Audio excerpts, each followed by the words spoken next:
Sebuah mobil box menabrak kios pangkas rambut di Kecamatan Ciawi Gebang, Kabupaten Kuningan, Jawa Barat.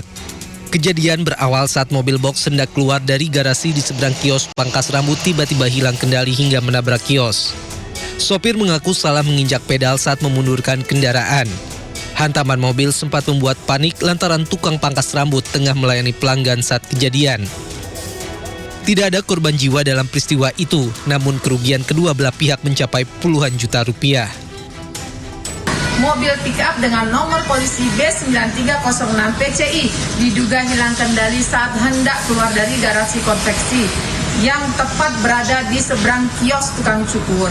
Pengemudi diduga salah injak rem, ternyata yang diinjak pedal gas sehingga seketika melaju dan menabrak kios tukang cukur rambut. Para pihak sepakat untuk menyelesaikan masalah secara kekeluargaan dan tidak membuat laporan ke polisi. Dari Kuningan, Jawa Barat, Mahardika, iNews melaporkan.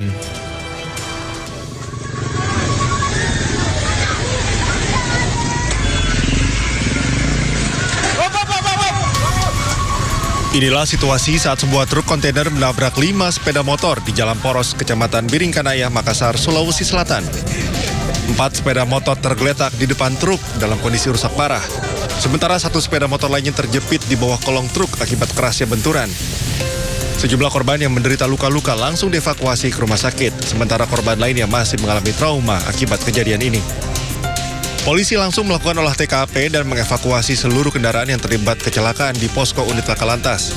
Petugas juga memeriksa sopir truk dan sejumlah saksi di lokasi kejadian. Sebelumnya, kecelakaan bermula saat truk kontainer yang bergerak dari arah Makassar menuju Kabupaten Maros melintasi jalan menurun. Namun diduga rem truk mengalami gangguan membuat sopir tak mampu mengendalikan kendaraan dan menabrak 5 sepeda motor yang sedang terjebak kemacetan. Tak ada korban jiwa dalam kecelakaan ini.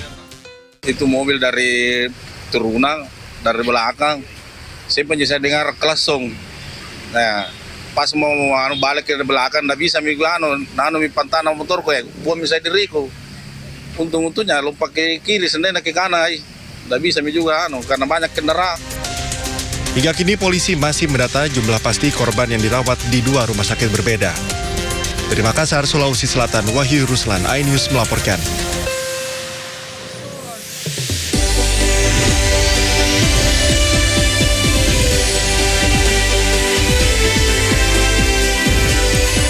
Satu pendaki Gunung Dukono di Maluku Utara yang dilaporkan hilang saat erupsi ditemukan dalam kondisi meninggal dunia.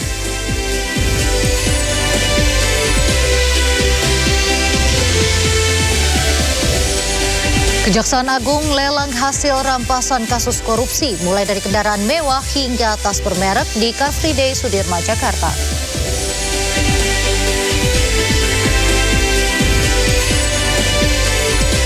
Saling serang di tengah gencatan senjata, konflik Iran dan Amerika Serikat semakin memanas.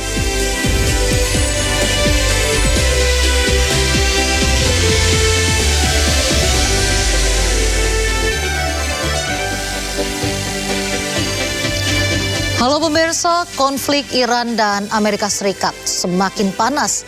Iran menyebut Amerika Serikat sudah biasa melanggar gencatan senjata.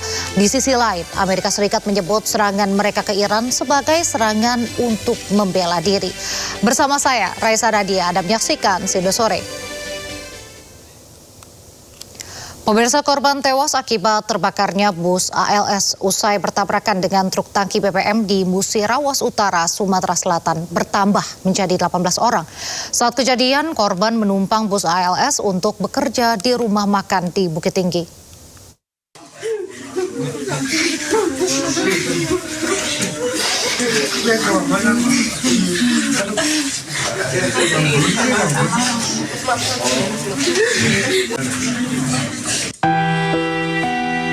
Isak tangis keluarga terjadi saat jenazah Muhammad Takrul Hubaidi tiba di rumah duka di Desa Dermasandi, Kabupaten Tegal, Jawa Tengah, Minggu dini hari.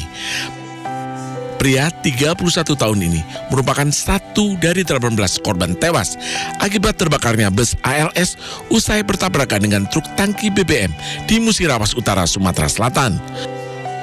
Korban yang terluka bakar 90% tak tertolong meski sempat dirawat intensif di RSUD Rupit Musirawas Utara. Kecelakaan ini terjadi saat korban menumpang bus ALS hendak ke Bukit Tinggi untuk bekerja di rumah makan bersama Bahrul Ulum, temannya yang juga tewas dalam kecelakaan ini.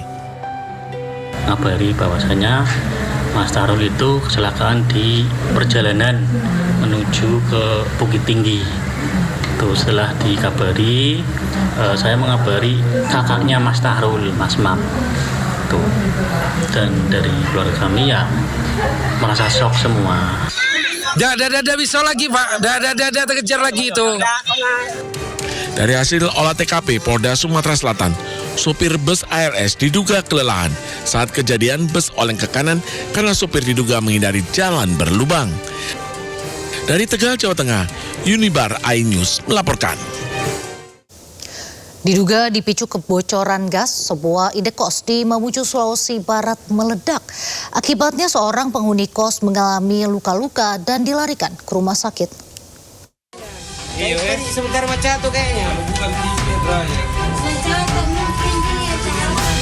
Ledakan dahsyat menghancurkan sebuah kamar di indekos di Jalan Andi Depu, Kota Mamuju, Sulawesi Barat. Kerasnya suara ledakan juga membuat panik sejumlah warga yang berada di sekitar lokasi. Akibat peristiwa ini, seorang penghuni kos terluka tertimpa reruntuhan bangunan. Polisi datang ke lokasi melakukan pemeriksaan dan menggelar olah tempat kejadian perkara. Ledakan diduga dipicu tabung gas 3 kg yang bocor.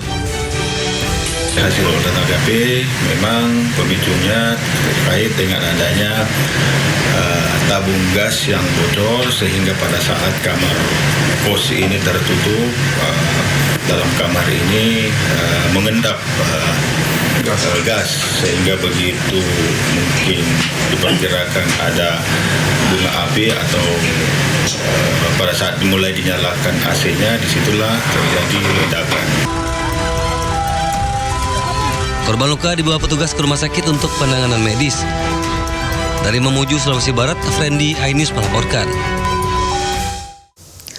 Polisi telah selesai melakukan olah TKP untuk menyelidiki penyebab kebakaran di rumah anggota BPKRI Hairul Saleh di Tanjung Barat, Jagakarsa, Jakarta Selatan. Berdasarkan olah TKP, api diduga berasal dari sisa cairan thinner renovasi rumah di ruang kerja korban. Akibat peristiwa ini, Hairul Saleh meninggal dunia diduga terjebak di lantai 4 rumah yang menjadi titik terjadinya kebakaran. Sementara itu, pasca kebakaran, kondisi rumah Hairul Saleh terpantau sepi dan tidak ada kegiatan. Dan selanjutnya, polisi akan memeriksa 3 orang saksi untuk menyelidiki penyebab pasti kebakaran.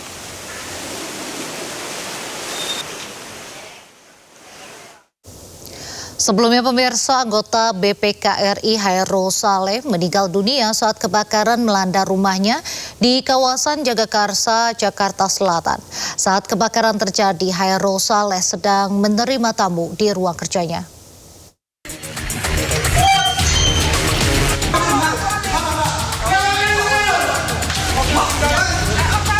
Rumah mewah milik anggota Badan Pemeriksa Keuangan Hairul Saleh di Perumahan Tanjung Barat Indah, Jakarta Selatan terbakar Jumat pagi.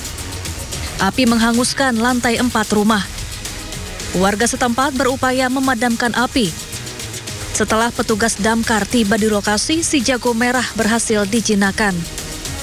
Penjaga rumah mengaku sempat mendengar suara pemilik rumah Hairul Saleh berteriak minta tolong.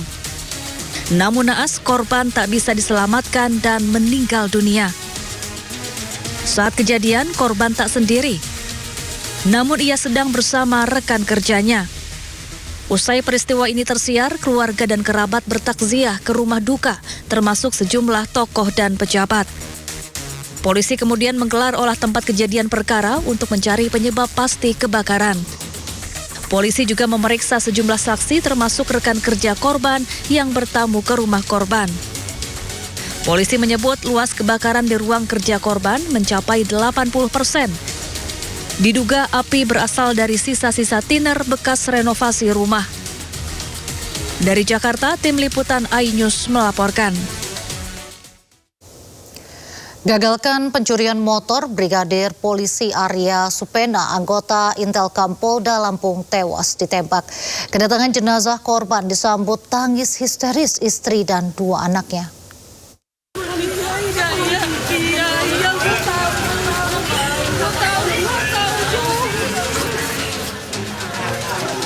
Keluarga Brigadir Polisi Arya Supena, anggota Intelkam Polda Lampung yang gugur saat akan menggagalkan aksi pencurian bermotor di Bandar Lampung, menangis histeris ketika menyambut kedatangan jenazah korban di rumah duka Kota Metro Lampung.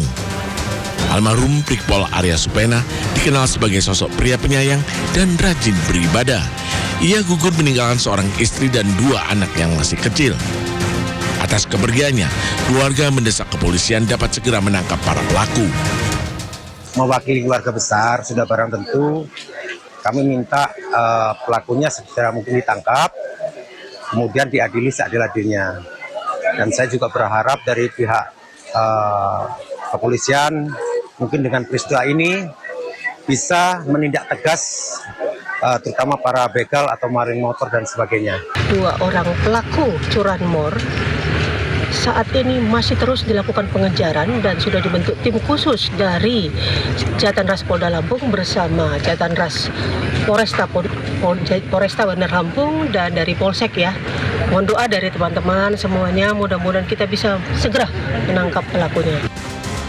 Sebelumnya, peristiwa tragis menimpa Brigadir Arya Supena saat ia melihat 2 pencuri motor tengah beraksi di parkiran sebuah toko roti di Jalan ZA Bagar Alam, Kota Bandar Lampung, Sabtu pagi. Naas saat berusaha menggagalkan pencuri motor, korban roboh akibat kepalanya ditembak oleh salah satu pelaku. Arya segera dilarikan ke Rumah Sakit Bayangkara Polda Lampung, namun sayang tak dapat tertolong dan dinyatakan meninggal dunia. Dari Kota Metro Lampung, Linus Ristanto, Andreas Afandi, iNews melaporkan. Perang antar kampung kembali terjadi di Kecamatan Adonara Timur, Kabupaten Flores Timur. 9 rumah dibakar dan 1 warga terkena tembakan senjata rakitan. Mundur sudah, mundur.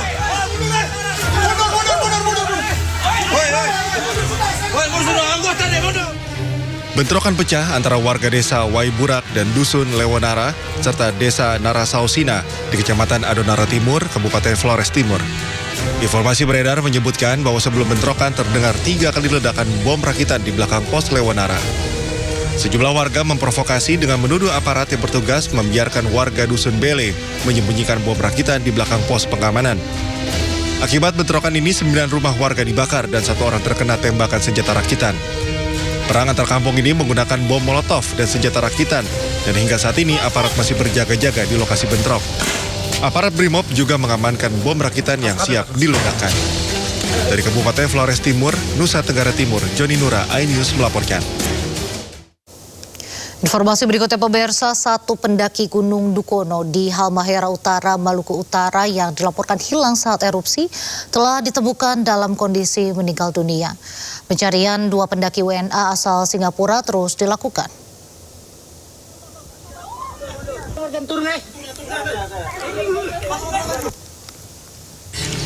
Tim SAR gabungan telah menemukan seorang wanita pendaki Gunung Dukono yang dilaporkan hilang saat terjadi erupsi. Korban yang merupakan WNI ditemukan dalam kondisi meninggal dunia, sementara 2 pendaki WNA asal Singapura belum ditemukan. Pencarian mengerahkan 103 personil gabungan dengan memperluas area 700 meter persegi dari titik korban dilaporkan hilang. Diketahui ketiga korban bersama rekan-rekan lain melakukan pendakian sehari sebelum terjadi erupsi. Masih bisa dijangkau. Ratusan warga negara asing di Batam ditangkap Direktorat Jenderal Imigrasi karena terlibat dugaan penipuan investasi secara daring. Mereka ditangkap di sebuah apartemen di kawasan Lubuk Baja, Batam, Kepulauan Riau.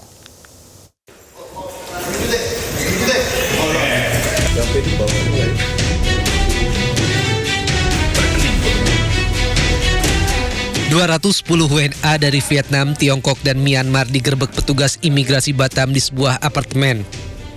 Dari hasil pemeriksaan, para WNA itu menjalankan aksi scamming dengan modus investasi fiktif sejak 1 bulan terakhir. Mereka masuk ke Batam menggunakan visa kunjungan dan mengurus izin tinggal atau KITAS sebagai investor. Untuk mengelabui petugas imigrasi, para WNA itu masuk ke Batam secara bertahap. Pihak imigrasi belum menemukan ada laporan WNI yang menjadi korban kejahatan scamming investasi fiktif tersebut. Para korban diketahui berasal dari Eropa dan Vietnam. Indikasi bahwa ratusan WNA tersebut menjalankan aktivitas penipuan investasi daring atau scam trading. Kemudian korban kebanyakan di wilayah Eropa dan Vietnam melalui skema perdagangan saham ataupun falas yang fiktif. Polisi menduga ada keterlibatan warga negara Indonesia terkait keberadaan ratusan warga negara asing tersebut di Batam. Dari Batam, Kepulauan Riau, Gusti Yenosa, iNews melaporkan. Bareskrim Polri berhasil mengungkap kasus judi online yang melibatkan warga negara asing di gedung perkantoran di Hayam Wuruk, Jakarta Barat. Dari 321 orang yang ditangkap, 275 orang ditetapkan sebagai tersangka dan sisanya masih didalami penyidik. 321 warga negara asing ditangkap dalam jaringan judi online internasional. Kelompok ini didominasi oleh 228 warga negara Vietnam, 57 warga negara Cina serta puluhan lainnya berasal dari Laos, Myanmar, Thailand, Malaysia, dan Kamboja. Polisi menemukan 75 domain dan situs web yang diduga kuat menjadi sarana aktivitas perjudian daring tersebut.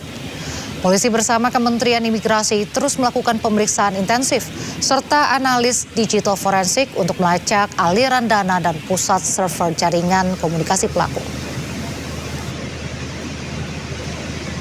Menemukan dugaan adanya aktivitas perjudian yang dilakukan secara terorganisir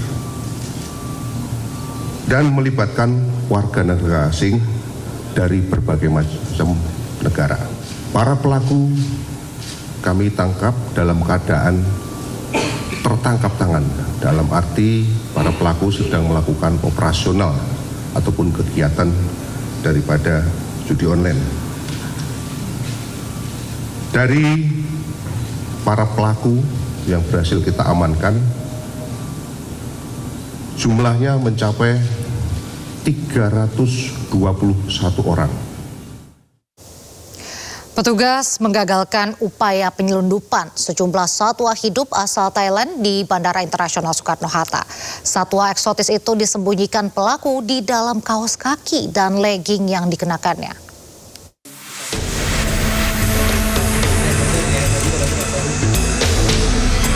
Badan Karantina Indonesia berhasil menggagalkan upaya penyelundupan satwa hidup di Bandara Internasional Soekarno-Hatta, Tangerang, Banten. Seorang warga negara Indonesia berinisial HA yang baru tiba dari Thailand melalui Terminal 2 diamankan petugas karantina setelah diduga membawa satwa hidup tanpa dokumen resmi. Dari hasil pemeriksaan, petugas mengamankan 3 ekor marmoset, 4 ekor kadal Panama, 2 ekor bearded dragon, serta 1 ekor kadal Euromestic. Satwa-satwa tersebut disembunyikan pelaku di dalam kaos kaki dan diselipkan pada legging yang digunakan pelaku saat tiba di Indonesia. Pengungkapan kasus ini berawal dari informasi yang diterima petugas. Pengawasan lalu lintas hewan akan terus diperketat untuk mencegah masuknya penyakit hewan maupun praktik perdagangan satwa ilegal. Kita bersama-sama melakukan penegahan terhadap adanya dugaan pemasukan ilegal beberapa satwa.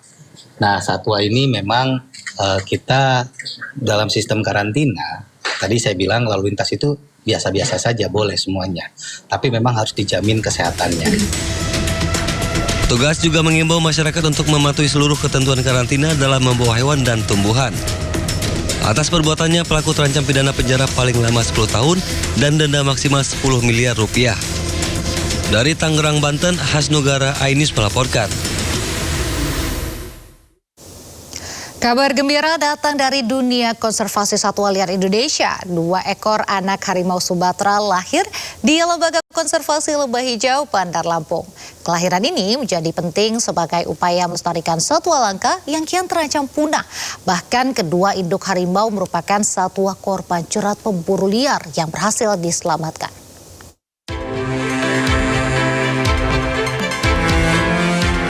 Suara auman kecil dari dalam kandang konservasi penanda harapan baru bagi kelangsungan harimau Sumatera. 2 anak harimau Sumatera ini lahir sehat di Lembaga Konservasi di Lembah Hijau, Bandar Lampung. Momen langka ini menjadi kelahiran pertama harimau Sumatera di kawasan konservasi di Provinsi Lampung.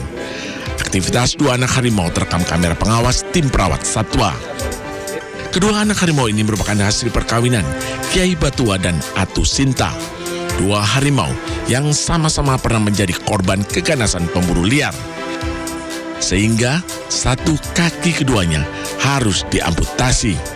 Meski memiliki keterbatasan fisik, keduanya berhasil berkembang biak melalui program Global Specimen Management Plan yang dijalankan Kementerian Kehutanan bersama Perhimpunan Kebun Binatang seluruh Indonesia. Pihak pengelola menyebut kelahiran ini menjadi bukti nyata bahwa satwa hasil penyelamatan masih memiliki peluang untuk melanjutkan generasi. Menambah populasi harimau Sumatera juga sebagai cadangan genetik yang ada di LK.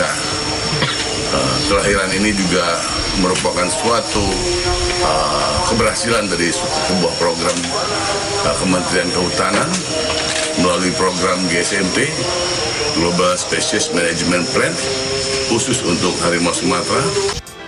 Tak hanya menjadi kabar bahagia bagi dunia konservasi, momen ini juga diharapkan meningkatkan kesadaran masyarakat untuk menjaga satwa dilindungi dan menghentikan perburuan liar.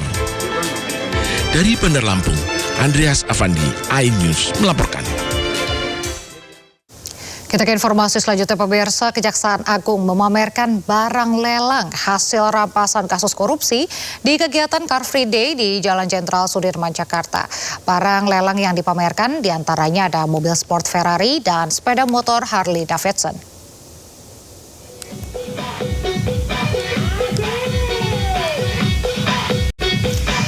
Inilah pemirsa deretan kendaraan mewah hasil rampasan berbagai kasus yang akan dilelang oleh Badan Pemulihan Aset Kejaksaan Agung di Gate 6 Gelora Bung Karno, Jalan Jenderal Sudirman, Jakarta Pusat. Sejumlah kendaraan mewah yang dilelang ada Ferrari 488 dibuka dengan harga awal 6,5 miliar rupiah. Kemudian ada Ducati Superleggera V4 dibuka dengan harga awal 1,4 miliar rupiah. Dan bukan hanya kendaraan saja, dalam kegiatan ini juga ditampilkan sejumlah tas mewah seperti Hermes, Dior, dan Louis Vuitton. Kemudian sejumlah perhiasan dan juga lukisan emas.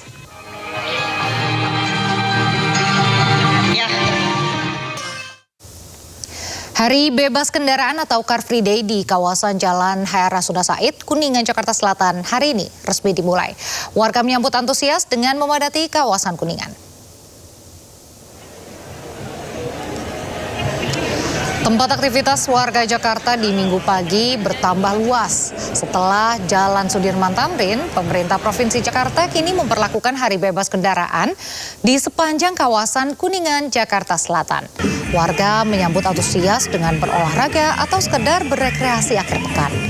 Kawasan Kuningan dinilai potensial untuk Hari Bebas Kendaraan karena dinilai lebih dekat dengan permukiman warga.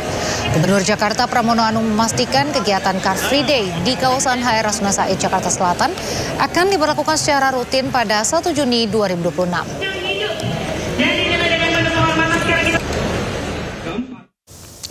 Pemirsa, untuk Anda yang kebetulan sedang jalan-jalan di Blok M bisa mencoba makanan khas Thailand di Festival Songkran 2026.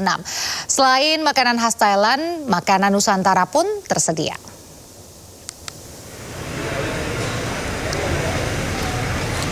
Festival Songkran 2026 digelar di Blok M Square Jakarta. Festival ini menghadirkan berbagai macam kuliner khas Thailand serta jajanan kekinian.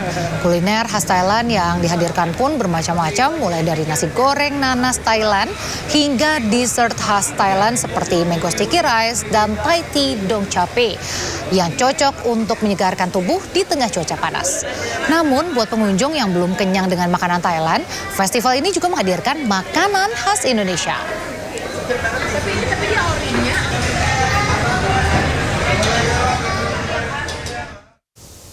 Dan pemirsa, saya akan ajak Anda untuk mengetahui suasana kulineran di Blok M. Kita sudah terhubung dengan rekan Dilami Aulia di Festival Kuliner Thailand. Selamat sore Dilami. Ya Dilami, makanan apa saja yang jadi favorit pengunjung di sana?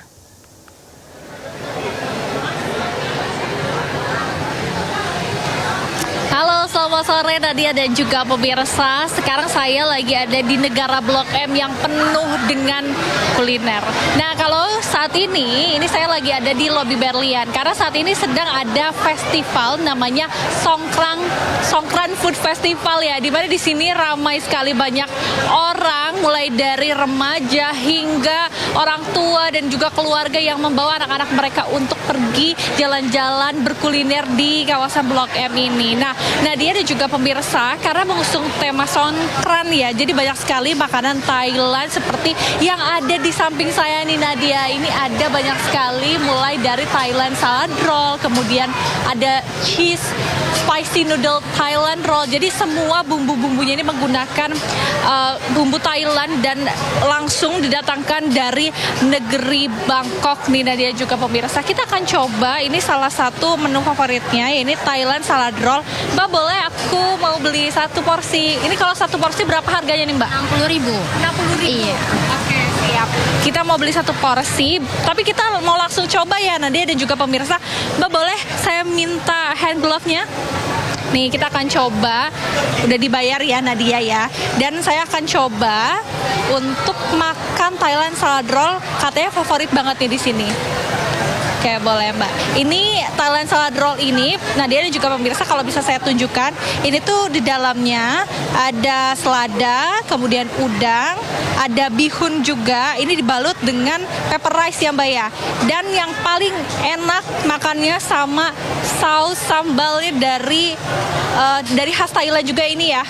Oke, kita akan coba ya, Nadia juga pemirsa. Boleh Mbak? Kita coba di sini aja ya Nadia. Wah, agak kesulitan nih. Kita akan coba langsung.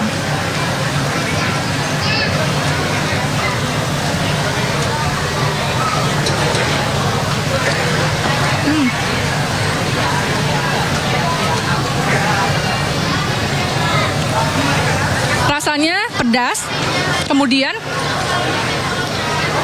ini tuh udangnya juga terasa banget ya, bumbu-bumbunya juga enak banget nih Nadia. Jadi bisa banget jadi rekomendasi buat kamu semua yang suka salad roll. Jadi nggak usah jauh-jauh pergi ke Bangkok, cukup ke Blok M aja. Nah, makasih ya Mbak ya. Selain salad roll, saya juga mau banyak explore di sini. Nadia juga pemirsa karena penasaran juga nih. Di sini ada yang namanya rice chicken salted egg, kemudian ada Japanese beef hamburger juga nih di sini. Nah, tapi sebelum itu kita coba, ini kayak Bu Reni deh, Bu Reni. Oke. Oke, di sebelah kanan saya Bu Reni. Nah, Bu Reni ini salah satu penyelenggara ya Bu ya. Oh, yeah. Oke, Bu, kalau misalnya di Festival Songkran ini yang paling favorit selain tadi saya coba Thailand salad roll, di sini ada apa lagi nih Bu? Kita favorit ada Thai basil, sama Thailand salad roll, sama somtamnya. Somtamnya kita varian isinya macam-macam. Jadi ada kerang, ada udang, ada cumi, sama yang baru frappe Thai tea cheese dan coklat chip. Oke. Kemudian penasaran juga nih, kenapa memilih temanya Songkran Food Festival atau Thailand? Apakah memang digemari oleh orang-orang atau pengunjung di Blok M ini, Bu? Iya, karena kan sama ya, bulannya tuh kalau di Thailand bulan April, lalu kebetulan juga jadwal saya di sini juga April. Jadi saya memasukkan tema Songkran Food Festival. Ya. Ibu terima kasih banyak ya. Kita mau coba lihat-lihat lagi, boleh? Silakan ke dapur. Oke. Kita akan coba lihat lagi ya nih. Halo Ibu. Iya, kita mau coba lihat-lihat. Ini kayaknya lagi proses pembuatannya nih. Nadia dan juga pemirsa, ini pembuatan si beef hamburgernya ini. Jadi beefnya ini lagi dipanggang begitu ya, nanti akan disatukan dengan nasi dan juga omelet dengan bumbu Thailand yang pastinya penuh dengan cita rasa. Kalau Thailand itu spesial bumbunya biasanya pedas, asam, dan juga sedikit manis nih Nadia. Jadi pasti enak banget nih dimakan bersama dengan keluarga atau kerabat sambil jalan-jalan ke negara Blok M. Harganya juga terjangkau ya, mulai dari sekitar 50.000 hingga 100.000, tergantung nih Nadia dan juga pemirsa mau seberapa banyak. Karena kalau semakin banyak tentu harganya juga semakin mahal ya. Nah, festival ini masih terselenggara hingga 17 Mei 2026. Jadi buat pemirsa yang bingung liburan kemana, bisa ke Blok M aja. Kembali ke studio Nadia. Wah, saya jadi mau nyobain salad rollnya, nanti saya mampir deh ke Blok M. Terima kasih Dilami Aulia atas laporannya dari Blok M Jakarta. Selamat melanjutkan kulineran dan menikmati akhir pekan. Pemirsa, bagi Anda yang menyukai seni rupa, pameran Art Jakarta Gardens 2026 di Hutan Kota Pelataran, Kompleks GBK Jakarta bisa menjadi destinasi pilihan di akhir pekan ini.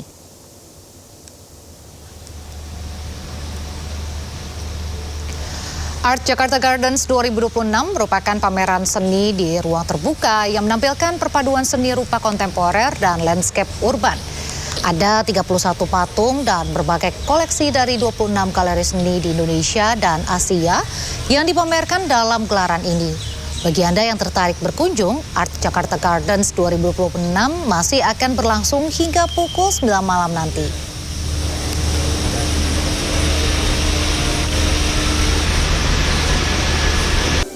Terima kasih, masih di Sindo Sore.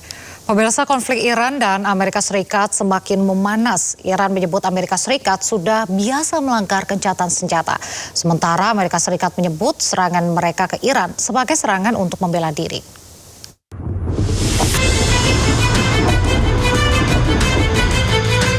Perang Iran melawan Amerika Serikat memanas setelah militer kedua pihak terlibat insiden saling serang di dekat Selat Hormuz. Insiden saling serang antara militer Amerika Serikat dengan Korps Garda Revolusi Iran terjadi pada Kamis malam hingga Jumat di sekitar Selat Hormuz. Pesawat jet tempur Amerika Serikat menyerang 2 kapal tanker berbendera Iran yang mencoba melanggar blokade laut di Teluk Oman pada Jumat.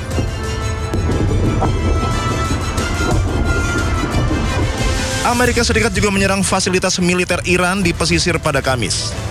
Serangan tersebut sebagai respon atas serangan Iran terhadap 3 kapal tempur mereka sebelumnya. Militer Amerika Serikat menyerang fasilitas militer Iran yang bertanggung jawab atas penargetan kapal tempur Amerika Serikat. They don't understand it. We had 3 world-class destroyers go through the strait today.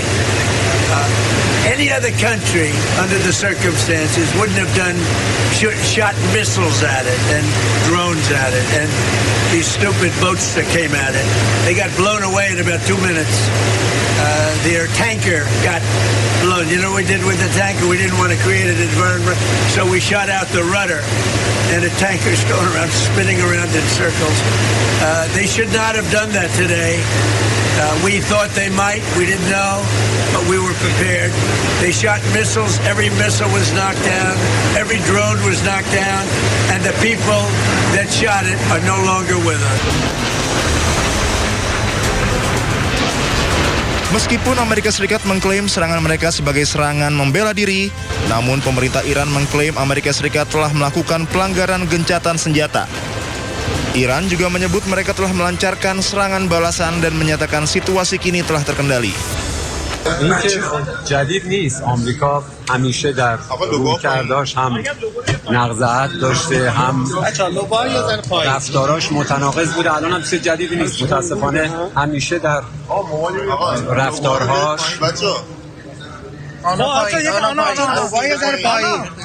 اقدامی که دیشب انجام شد هم نقض فاحش حقوق بین الملل منشور سازمان ملل بود و هم نقض آتش بس. اولین بار هم نبود و البته اطلاع دارید که مدافعین کشور سیلی بزرگی بهشون زدن، با تمام توان دفع کردن شرارتشون.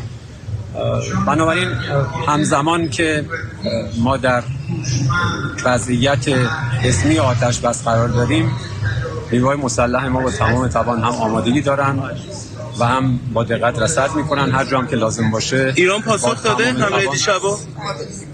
ما توی بیانیه‌مون اشاره کردیم که شرارتشون دفع شده. آقای بقایی درباره توییت به زبان عربی هم یه توضیح میدید؟ به حملات مذاکرات با توجه به حملاتی که نقض آتش بسی که داشتن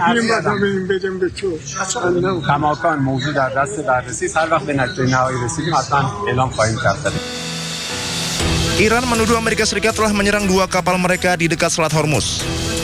Amerika Serikat juga dituduh Iran telah melakukan serangan terhadap wilayah sipil di sepanjang pantai selatan negara tersebut. Bentrokan tersebut juga meluas ke Uni Emirat Arab. Sistem pertahanan udara Uni Emirat Arab telah terlibat secara aktif mencegat serangan rudal dan drone Iran pada Jumat. Eskalasi ini terjadi hanya selang sehari setelah Presiden Amerika Serikat Donald Trump menyebut pembicaraan dengan Iran tentang kesepakatan penghentian perang berjalan sangat baik. Pernyataan tersebut dikeluarkan Trump bersamaan dengan ancaman terbaru untuk membom Iran jika mereka menolak usulan kesepakatan damai dari Amerika Serikat. Meskipun pertukaran serangan berlangsung di Hormuz, Donald Trump menyebut kesepakatan gencatan senjata dengan Iran masih berlaku. Bentrokan di Hormuz disebutnya tidak berpengaruh terhadap status gencatan senjata. Di tengah gencatan senjata, Amerika Serikat dan Iran kembali saling serang. Menteri Luar Negeri Iran Abbas Araghchi menuding Amerika Serikat kerap bertindak gegabah dengan meluncurkan serangan militer setiap Iran menawarkan solusi diplomatik.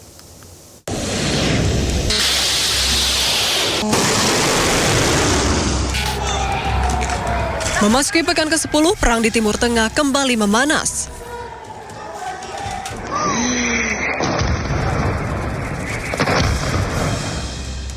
Di tengah gencatan senjata, Amerika Serikat menyerang kota-kota pelabuhan dan sistem pertahanan udara milik Iran.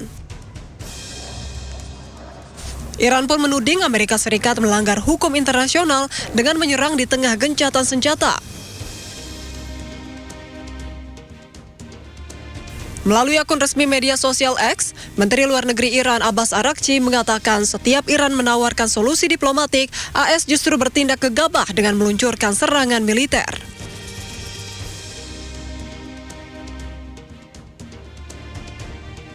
Araghchi juga mempertanyakan apakah hal tersebut bagian dari strategi tekanan atau ada pihak lain yang menjerumuskan Amerika Serikat.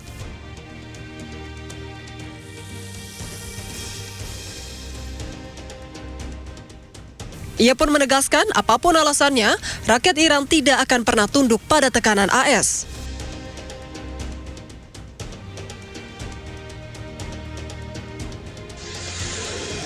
Diketahui setelah gencatan senjata tanpa serangan militer, Amerika Serikat dan Iran kini mulai saling serang. Setelah AS menyerang Iran, militer Iran pun membalas serangan tersebut dengan rudal dan drone saat kapal AS melintasi Selat Hormuz pada Kamis malam.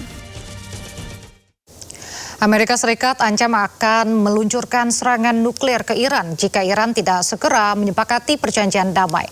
Namun jubir Kemenlu Iran, Ismail Bagei, mengejek ancaman tersebut karena ancaman serangan dianggap tidak sejalan dengan klaim Amerika Serikat menginginkan perdamaian.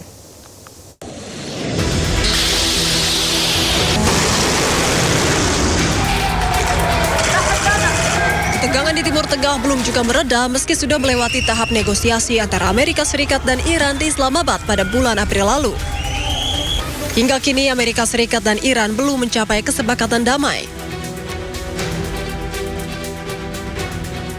Presiden AS Donald Trump memperingatkan Iran untuk segera menandatangani perjanjian damai dan mengancam jika tidak segera dilakukan maka Iran akan mendapatkan serangan besar dari Amerika Serikat. Yeah, it is. They trifled with us today. We blew them away. They trifled. I call that a trifle. I'll let you know when there's no ceasefire. You won't have to know. If there's no ceasefire, you're not going to have to know. You're just going to have to look at one big glow coming out of Iran. And they better sign their agreement fast. Juru bicara Kementerian Luar Negeri Iran, Ismail Bagei, mengejek ancaman serangan nuklir AS terhadap Iran. Melalui akun resmi media sosial X-nya, Bagei mengatakan bahwa ancaman tersebut aneh. Lantaran Amerika Serikat mengklaim menginginkan perdamaian, namun solusi yang ditawarkan justru sebuah ancaman serangan. Target in sight. Unggahan tersebut juga disertai cuplikan film satir anti perang karya Kubrick asal Amerika tahun 1964. Di mana film tersebut menceritakan tentang peluncuran serangan nuklir yang tak disengaja terhadap Uni Soviet dan berusaha dihentikan Amerika Serikat namun gagal.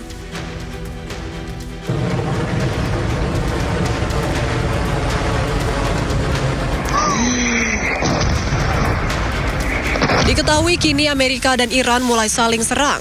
Di tengah gencatan senjata, AS kembali menyerang Iran.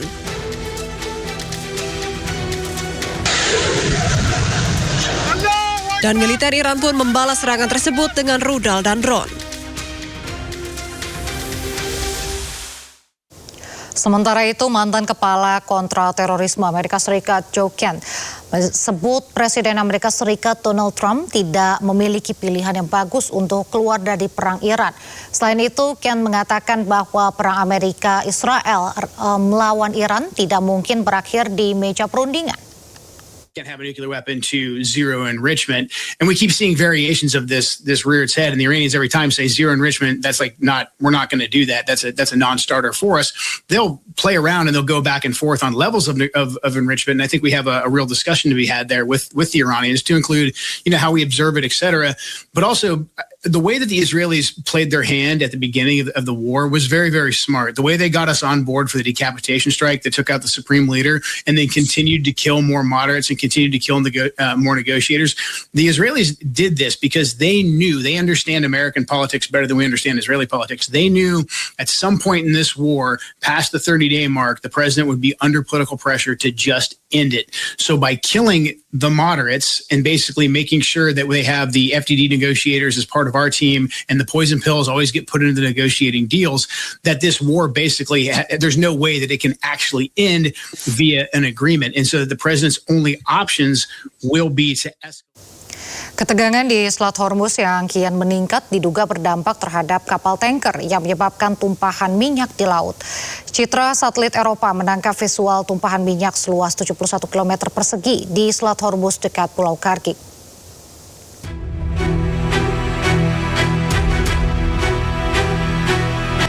Komando Pusat Amerika Serikat atau CENTCOM melakukan serangan yang menargetkan kapal-kapal Iran dalam operasi maritim. Pasukan AS telah melumpuhkan 2 kapal, yakni MT Sea Star 3 dan MT Sevda. Serangan tersebut diluncurkan saat kapal AS mencoba menerobos blokade Angkatan Laut Iran. Operasi pada 8 Mei tersebut menargetkan kapal tanker minyak Iran tepat sebelum mereka mencapai pelabuhan di Teluk Oman.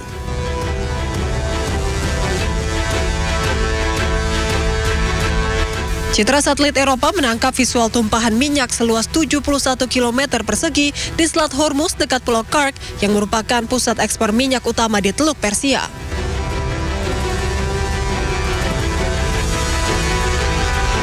Sementara Iran juga klaim telah menyita sebuah kapal tanker minyak berbendera Barbados pada Jumat karena dianggap mengganggu ekspor minyak Iran. Hal ini menambah situasi ketegangan di Selat Hormuz. 8 terowongan bawah tanah diduga milik Hamas dihancurkan oleh Zionis Israel.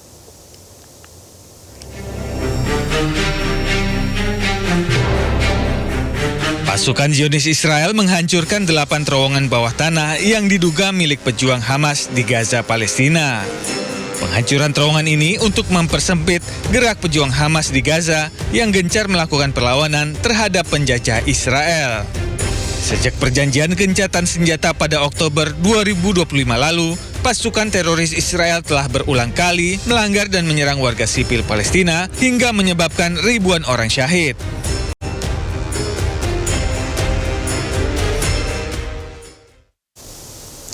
Aksi pemukim ilegal Israel menghalangi ambulans Palestina terekam video di wilayah tepi barat. Ambulans tersebut diketahui tengah membawa pasien dalam kondisi kritis menuju rumah sakit.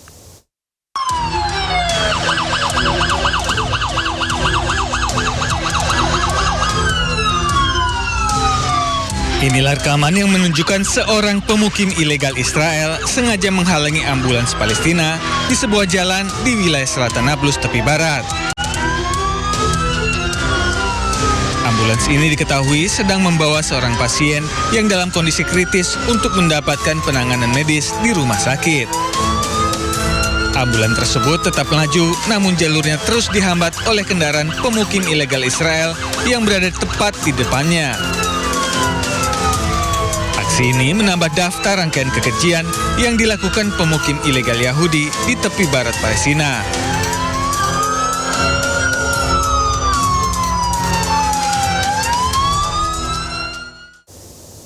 Tentara dan para pemukim Israel dilaporkan memaksa warga Palestina membongkar makam di tepi barat Palestina. Jenazah baru dimakamkan beberapa jam sebelumnya.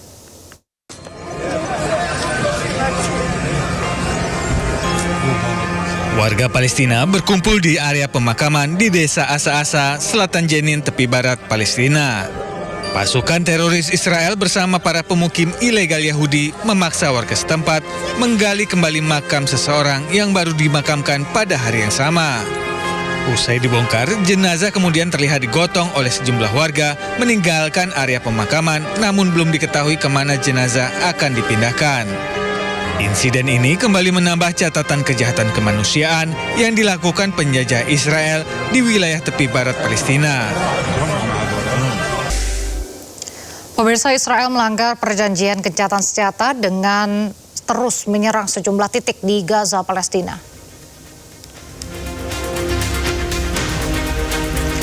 Tentara Israel menyerang permukiman warga di Gaza, Palestina. Mereka mengebom rumah-rumah hingga terbakar. Sebelumnya, tentara Israel disebut telah memperingatkan warga untuk keluar dari rumah. Sejumlah korban dilaporkan terluka. Belum ada informasi mengenai jumlah korban tewas.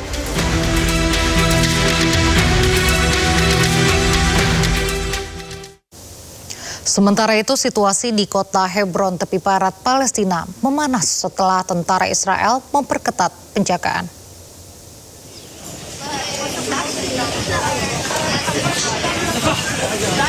Tentara pendudukan Israel terus menguasai kota Hebron di tepi barat Palestina. Mereka tersebar di sejumlah titik sambil menenteng senjata. Mereka menguasai wilayah di mana ratusan pemukim Yahudi tinggal di sana di antara ribuan warga Palestina. Sebelumnya, tentara menembak mati remaja Palestina dan membuat ketegangan di sana semakin meningkat.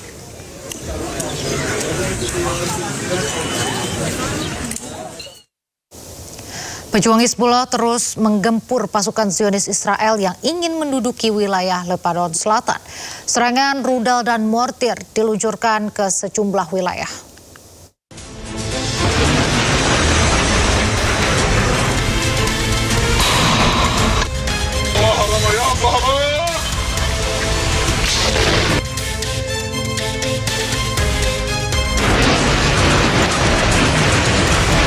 Rudal Hizbullah menggempur pasukan Zionis Israel di Lebanon Selatan, tepatnya di wilayah Ramiyah.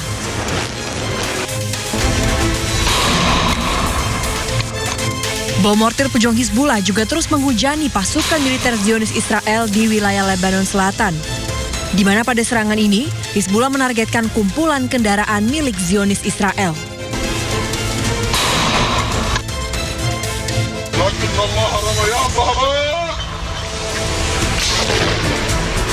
Hizbullah juga melancarkan serangan menggunakan bom mortir kepada Zionis Israel di sisi pertahanan lainnya.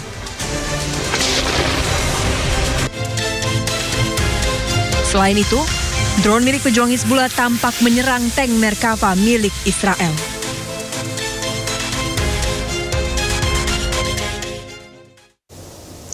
Pemirsa, Iran merilis foto guru yang tewas di tragedi Minab, Iran akibat serangan rudal Tomahawk Amerika Serikat. Serangan pada 28 Februari lalu juga menewaskan ratusan anak-anak sekolah.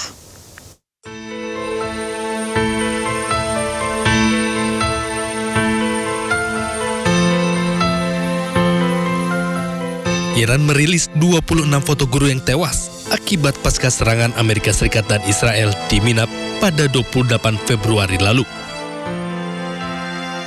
Pada serangan itu, tak hanya menewaskan guru, namun juga menewaskan ratusan anak-anak sekolah dasar. Namun Amerika Serikat membantah tuduhan Iran atas serangan yang dilancarkan ke sekolahan menggunakan rudal, Tomahawk, hingga ratusan anak tewas. Sampai saat ini, kasus serangan yang diduga didalangi Amerika Serikat dan Israel tak ada kejelasan. Sementara itu, Presiden Amerika Serikat Donald Trump menyebut serangan rudal ke sekolah perempuan di Minab, Iran masih dipelajari. Ia juga mengatakan akan memberitahukan hasilnya jika sudah ada. At a point almost 10 weeks after a missile hit a girls' school in Iran. Who fired that missile? So that's under study right now, and we'll give you a report as soon as we have. Pertandingan final Liga Hoki Es Wanita Iran didedikasikan untuk para korban meninggal dunia dalam serangan di sekolah Putri Minab pada awal perang di Iran. Penonton melempar boneka ke lapangan sebagai bentuk penghormatan kepada para korban.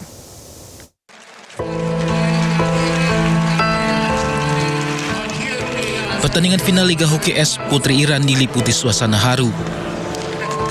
Sebelum bertanding, kedua tim memberikan penghormatan untuk para korban meninggal serangan di sekolah Putri Minab, di mana sebagian diantaranya adalah anak-anak. Di pinggir dinding lapangan terpajang foto sejumlah korban serangan. Penonton juga melempar boneka ke lapangan sebagai bentuk penghormatan. اختتامیه پنجمین دوره لیگ هاکی روی یخ ایران بود به یاد بچه‌های میناب. امیدوارم که همه بچه‌های جهان تو صلح باشن و در هیچ جنگی نباشن. امشب یک سری عروسک اهدا شد. امیدوارم که به دست این بچه‌ها برسیم. همونطور که دوست داریم بچه‌های خودمون اینجا میدرخشن، دوست داشتیم که دخترای میناب هم کاش کنارمون بودن. کاش این اتفاق هیچ وقت نمیافتاد و به یاد دخترای میناب دوست داریم این عروسک رو هدیه کنیم. Nantinya boneka-boneka tersebut akan disobakan ke para korban selamat serangan di sekolah Minab. Serangan di sekolah putri di Minab terjadi pada Februari lalu di awal perang Iran dengan Amerika Serikat. Korban meninggal mencapai 170 orang, di mana diantaranya termasuk anak-anak. Amerika Serikat dilaporkan menjadi dalang di balik serangan tersebut. Kembali di Sido Sore pemirsa, Polrestabes Surabaya berhasil mengungkap kasus sindikat percokian seleksi nasional berdasarkan tes ujian tulis berbasis komputer atau SNBT UTBK. Sindikat ini diduga sudah beroperasi sejak 2017 dengan jaringan lintas daerah. 14 orang diamankan, 3 diantaranya berprofesi sebagai dokter.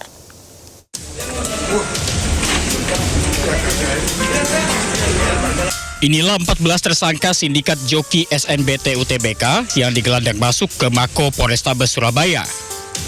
Pengungkapan kasus bermula dari kecurigaan pengawas saat pelaksanaan UTBK SNBT pada 21 April 2026 di Universitas Negeri Surabaya.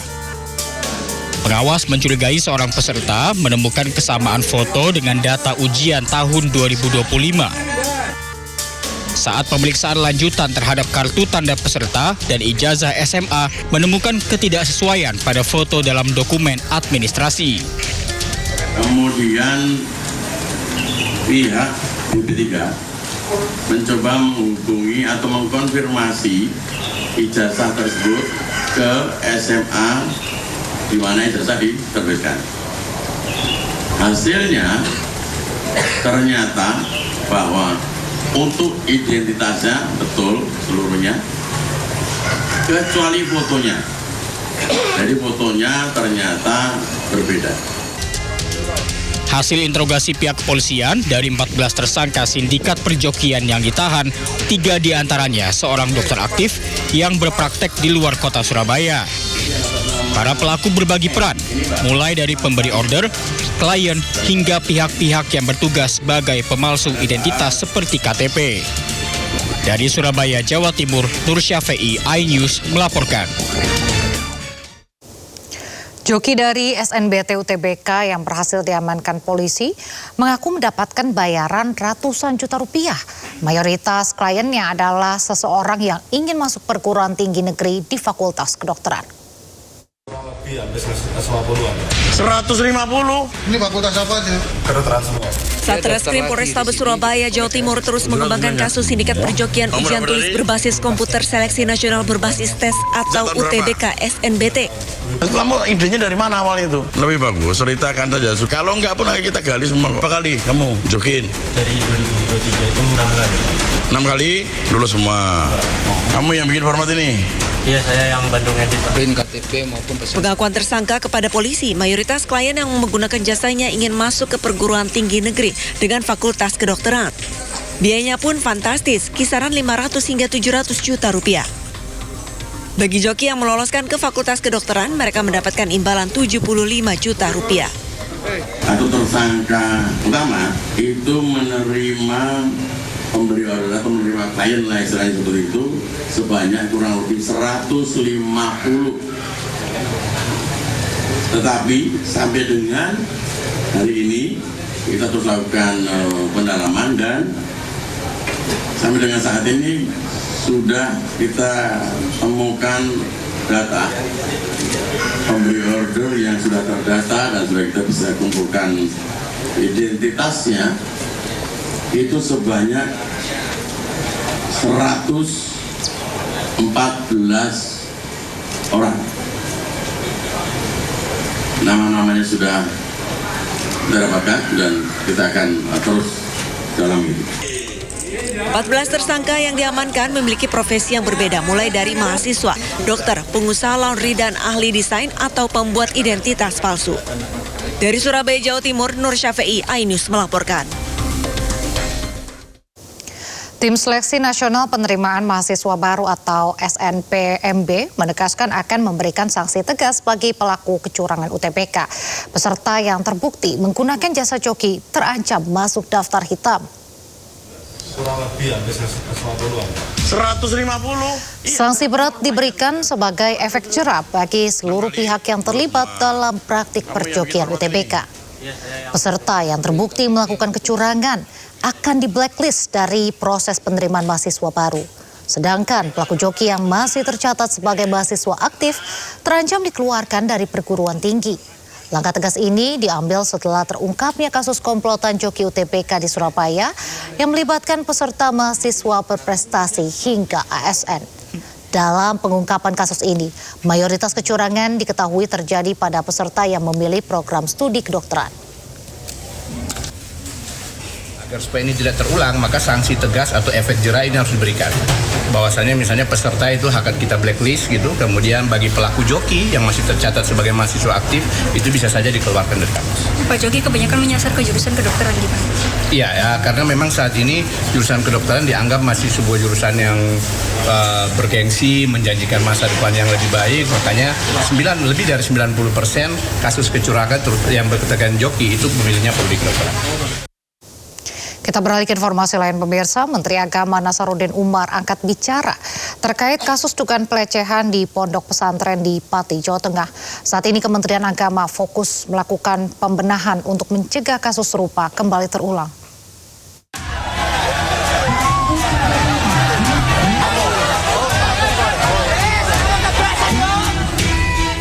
Kasus dugaan kekerasan yang terjadi di lingkungan Pondok Pesantren Dolokusumo di Kabupaten Pati, Jawa Tengah menjadi sorotan bagi Kementerian Agama. Menteri Agama Nasaruddin Umar menegaskan pihaknya tidak tinggal diam terkait kasus tersebut.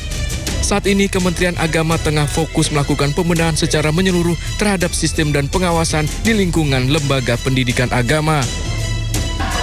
Langkah tersebut diharapkan dapat memperketat standar operasional prosedur atau SOP, terutama dalam aspek perlindungan santri. Jangan dulu ke situ, Pak. Ini konsentrasi kita ke sini.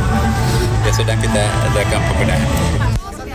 Selain telah menghentikan pendaftaran murid baru serta dalam proses pencabutan izin operasional pesantren Dolokusumo, Menteri Agama juga mendesak aparat penegak hukum bisa memproses perbuatan pelaku sesuai dengan undang-undang yang berlaku. Dari Jakarta, Rani Sanjaya, iNews melaporkan. Informasi selanjutnya, Presiden Prabowo Subianto melakukan kunjungan ke Pulau Miangas, Kabupaten Kepulauan Talaut, Sulawesi Utara. Pemerintah akan memperkuat akses digital dan segera membangun ribuan desa nelayan.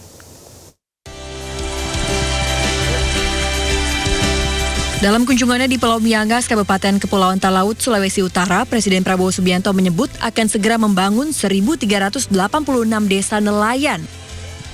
Ia juga berjanji akan merenovasi seluruh sekolah di Pulau Miangas.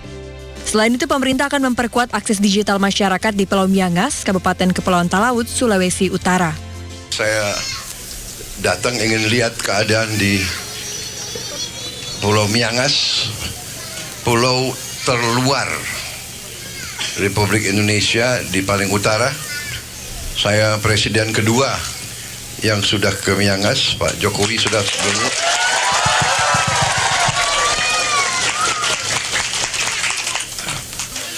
Semua sekolah pun akan kita renovasi, ya. Semua sekolah akan kita renovasi juga tahun ini dan 2-3 tahun ke depan. Semua sekolah di Indonesia akan kita renovasi. Akan kita bangun desa nelayan khusus. Kapan mulai? Tahun ini. Jadi bulan depan sudah mulai ya pembangunan. Tahun ini bulan Desember akan kita resmikan 1.386 desa nelayan seluruh Indonesia. Memperkuat jaringan supaya handphone bisa beroperasi di sini, dan beliau akan memberi handphone ya untuk ada Starlink dan handphone untuk semua kakak.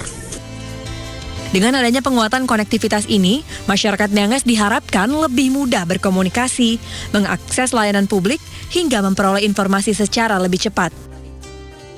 Tim Liputan iNews melaporkan.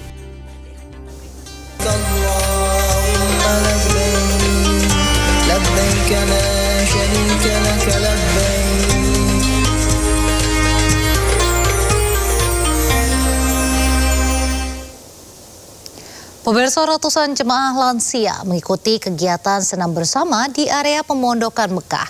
Kegiatan ini dilakukan untuk mengantisipasi penurunan kondisi fisik jelang puncak ibadah haji.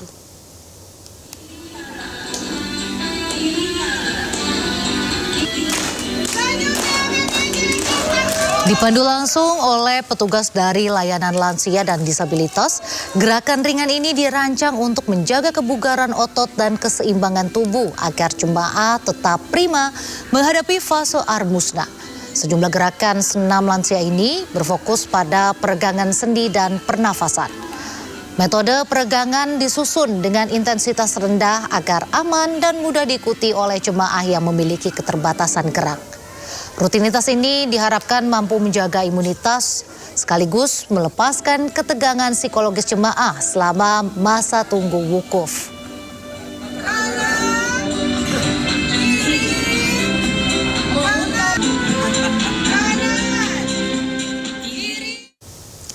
Dan pemirsa, untuk informasi selengkapnya terkait pelaksanaan ibadah haji di Mekah, Arab Saudi, sudah bergabung bersama kami jurnalis Indonews Ike Kesuba yang juga tim Media Center Haji. Assalamualaikum Ike, selamat sore waktu Jakarta. Bagaimana kondisi para jemaah yang berada di Mekah sekarang? Ya, Raisa dan pemirsa, dapat saya informasikan bahwa untuk menjaga kebugaran jamaah haji, terutama jamaah haji lansia, setiap pagi itu diselenggarakan senam untuk jamaah haji.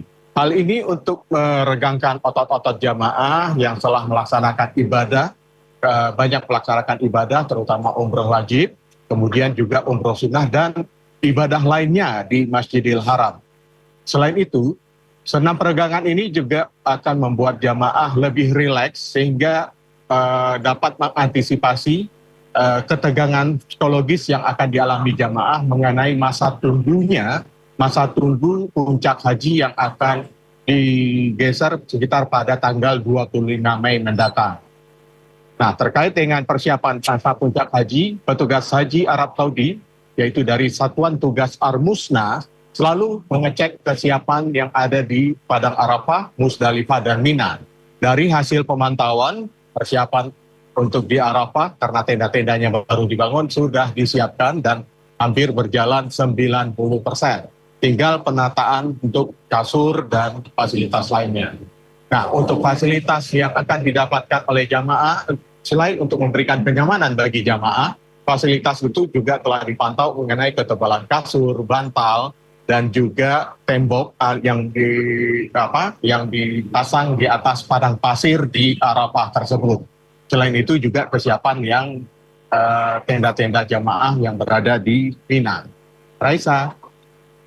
Apakah sejauh ini ada kendala yang berarti mungkin dari segi cuaca atau lainnya?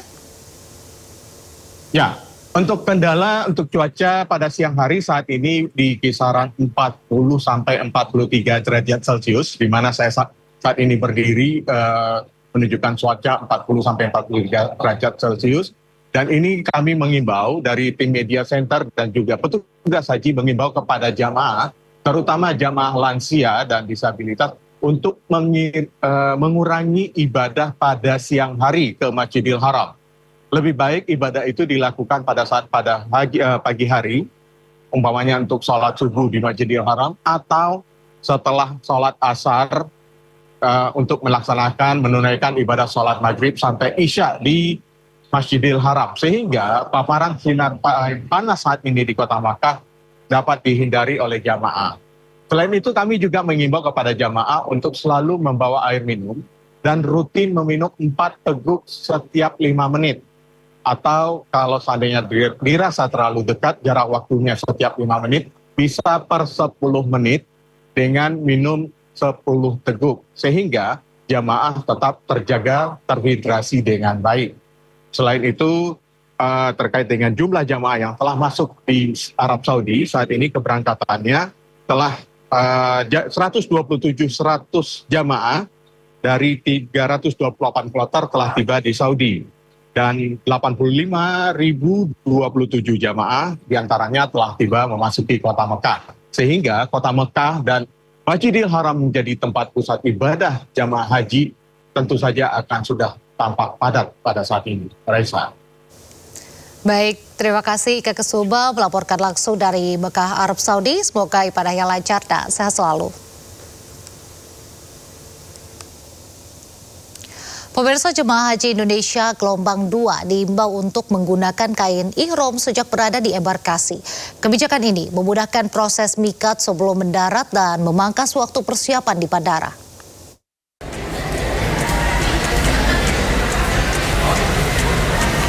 Jemaah haji Indonesia gelombang 2 yang akan tiba melalui Bandara Internasional King Abdul Aziz Jeddah diimbau telah menggunakan kain ihram sejak berada di embarkasi. Hal ini dilakukan untuk memudahkan proses miqat sebelum mendarat di Arab Saudi. Himbauan tersebut tertuang dalam surat sosialisasi penggunaan kain ihram dan ketentuan bawaan jemaah yang diterbitkan pada 5 Mei 2026. Dalam surat ini juga disebutkan fase pemberangkatan jemaah haji gelombang 2 dimulai pada 7 Mei 2026. Jemaah yang tiba di kota Jeddah akan langsung diarahkan menuju kota Makkah Al-Mukarramah untuk menjalankan ibadah umroh wajib.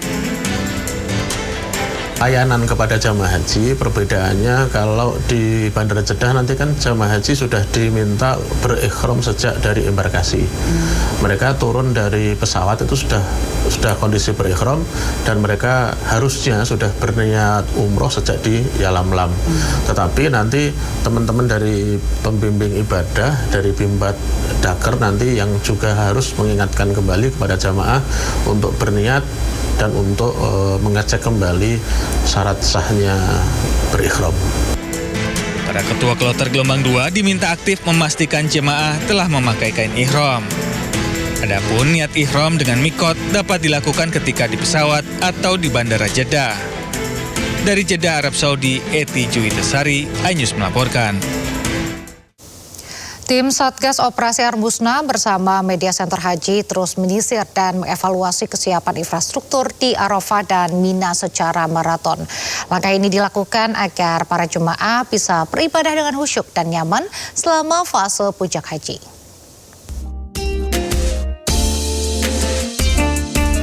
Perjalanan spiritual jutaan umat manusia segera bermuara di Padang Arafah. Menyambut momentum puncak haji tersebut, tim Satgas Operasi Armusna bersama Media Center Haji melakukan penyisiran mendalam ke area markas untuk memastikan kenyamanan tamu Allah.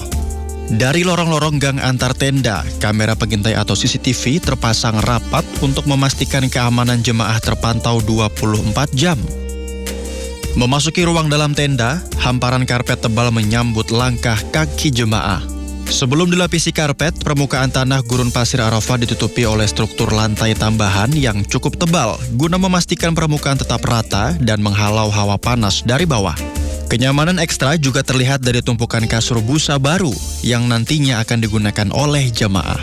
Untuk menghalau teriknya sengatan matahari Arafah, setiap tenda dibekali 2-3 unit pendingin ruangan yang siap menjaga suhu tetap sejuk. Bergerak ke area sanitasi, evaluasi menyeluruh juga terlihat pada fasilitas toilet yang kini dilengkapi akses ramah disabilitas. Selain ketersediaan kloset jongkok dan duduk, sebuah inovasi baru tampak pada pemasangan rangka urinoir khusus jemaah pria. Fasilitas tambahan ini sengaja dibangun sebagai jalan keluar untuk memangkas antrean panjang yang kerap menjadi keluhan jemaah setiap tahunnya. Dari Arafah, rute pengecekan berlanjut di kawasan Musdalifah hingga tiba di Lembah Mina. Di lokasi mabit ini, petugas kembali menginspeksi kesiapan kasur dan tenda, sembari memberikan evaluasi kepada pihak syarikah. Percepatan penyempurnaan fasilitas harus segera dirampungkan sebelum jemaah mulai bergerak memadati kawasan Armusna. Saat awal kita melakukan pengecekan, progres ya baru sampai mencapai sekitar 60%. Beberapa hari, 1 minggu setelah ini kami cek lagi yang kedua kali ini, alhamdulillah sudah sangat luar biasa perubahannya. Sampai 9%, sehingga ya kami optimis dan termasuk dengan tim yang lain juga melihat memang kenyataan demikian, progres ini sangat dibuat begitu semangat maksimal lah. Waktu terus berpacu dan para petugas haji terus melakukan penyisiran demi memastikan seluruh skenario kenyamanan berjalan dengan sempurna. Dedikasi tanpa henti ini merupakan bentuk khidmah agar seluruh tamu Allah bisa fokus menggapai kesucian spiritual dan kembali ke tanah air dengan predikat haji yang mabrur. Dari Mekah, Arab Saudi, Ike Kesuma, Sindo News, Media Center Haji melaporkan. Berkunjung ke kota Madinah belum lengkap tanpa singgah ke Masjid Quba, masjid pertama yang dibangun Nabi Muhammad saat hijrah dari Mekah ke Madinah. Assalamualaikum warahmatullahi wabarakatuh. Hai pemirsa, saat ini saya berada di Masjid Quba. Di belakang saya ini, Masya Allah. Nah, masjid ini merupakan masjid pertama yang dibangun oleh Rasulullah saat beliau hijrah dari Mekah menuju ke Madinah. Tidak hanya itu pemirsa, beliau juga bahkan mendesain sendiri masjid ini dan meletakkan batu pertama di masjid ini. Dan dalam pembangunannya masjid ini beliau juga dibantu oleh malaikat Jibril untuk menentukan lokasi di mana kiblat berada.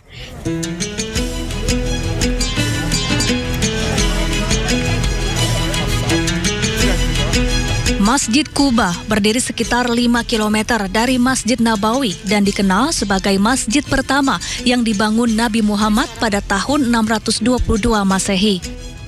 Masjid didirikan sesaat setelah Nabi Muhammad tiba di Madinah dalam peristiwa hijrah dari kota Mekah. Masjid Quba memiliki arsitektur khas Timur Tengah dengan dominasi warna putih serta deretan kubah yang megah. Kawasan masjid juga terus dikembangkan oleh pemerintah Arab Saudi untuk menampung jumlah jemaah dan peziarah yang kian membeludak. Para pengunjung datang untuk beribadah, berdoa, sekaligus merasakan jejak sejarah perjalanan dakwah Rasulullah. Menunaikan sholat 2 rakaat di Masjid Quba pahalanya setara dengan beribadah umroh. Tak heran di musim haji seperti ini jumlah pengunjung meningkat. Mereka berlomba-lomba mendulang pahala dan semakin mendekatkan diri kepada Allah. Dari Madinah, Arab Saudi, Eti Juitasari, iNews melaporkan. Kehadiran pasar kaget di sekitar pemondokan jemaah haji Indonesia di Mekah menjadi fenomena unik yang selalu dinantikan setiap tahunnya. Keberadaan pedagang musiman yang menjajakan kuliner khas Nusantara hingga beragam oleh-oleh menjadi pelipur lara bagi jemaah yang merindukan suasana kampung halaman. Ayo gorengan.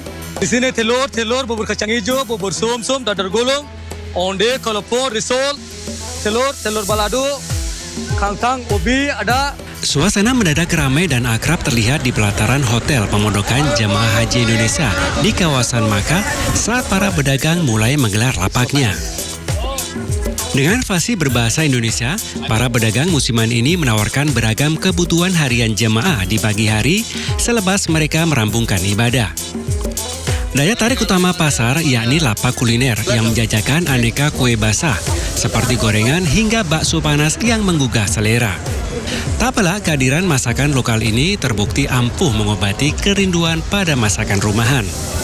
Ini menyerupai ya, sudah enggak yang terus jauh rasanya. Tapi ini bakso Indonesia sih, bukan bakso Arab menurut saya.